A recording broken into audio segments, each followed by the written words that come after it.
ఆమోసు గ్రంథము 9వ అధ్యాయము. యెహోవా బలిపీఠమునకు పైగా నిలిచియుండుట నేను చూచితిని. అప్పుడు ఆయన నాకాజ్ఞ ఇచ్చినదేమనగా, గడపలు కదిలిపోవునట్లుగా పై కమ్ములను కొట్టి వారందరి తలల మీద వాటిని పడవేసి పగులగొట్టుము. తరువాత వారిలో ఒకడునూ తప్పించుకొనకుండను, తప్పించుకొని వారిలో ఎవడనూ బ్రతుకకుండను నేను వారినందరినీ ఖడ్గము చేత వధింతును. వారు పాతాళములో చొచ్చిపోయినను అచ్చట నుండి నా హస్తము వారిని బయటికి లాగును. ఆకాశమునకెక్కిపోయినను అచ్చట నుండి వారిని దింపి తెచ్చెదను. వారు కర్మెలు పర్వత శిఖరమున దాగినను నేను వారిని వెదకి పట్టి అచ్చట నుండి తీసుకొని వచ్చెదను. నా కన్నులకు కనబడకుండా వారు సముద్రములో మునిగినను అచ్చటి సర్పమునకు నేనాజ్ఞ ఇత్తును, అది వారిని కరుచును.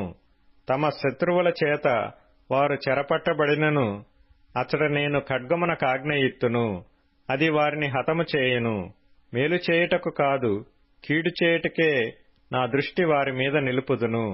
ఆయన సైన్యములకధిపతియగు యెహోవా, ఆయన భూమిని మొత్తగా అది కరిగిపోవును.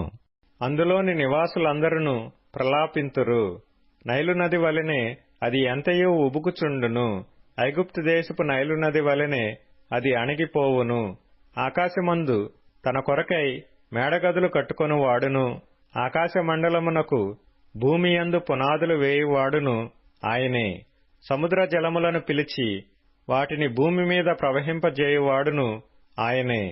ఆయన పేరు యెహోవా. ఇశ్రాయేలీలారా, మీరును కూషీయులును నా దృష్టికి సమానులు కారా? నేను ఐగుప్తు దేశములో నుండి ఇశ్రాయేలీలను, కఫ్తోరు దేశములో నుండి ఫిలిష్తీయులను, కీరు దేశములో నుండి సిరియనులను రప్పించితిని. ప్రభువైన యెహోవా కన్ను ఈ పాపిష్టి రాజ్యము మీదనున్నది. దానిని భూమి మీద ఉండకుండా నాశనము చేతును. అయితే యాకోబు సంతతి వారిని సర్వనాశనము చేయక విడిచిపెట్టుదును. ఇదే యెహోవా వాక్కు. నేనాజ్ఞ ఇయ్యగా ఒకడు ధాన్యము జల్లెడతో జల్లించినట్లు ఇశ్రాయేలీలను అన్యజనులందరిలో జల్లింతును గాని ఒక చిన్న గింజైన నేల రాలదు. ఆ కీడు మనలను తరిమి పట్టదు, మన యొద్దకు రాదు అని నా జనులలో అనుకొను పాపాత్ములందరూ ఖడ్గము చేత చత్తురు.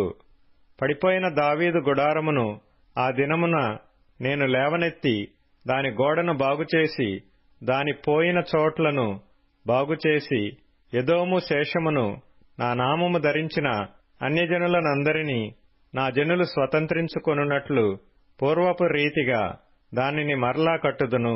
ఇలాగు జరిగించు యెహోవా వాక్కు ఇదే.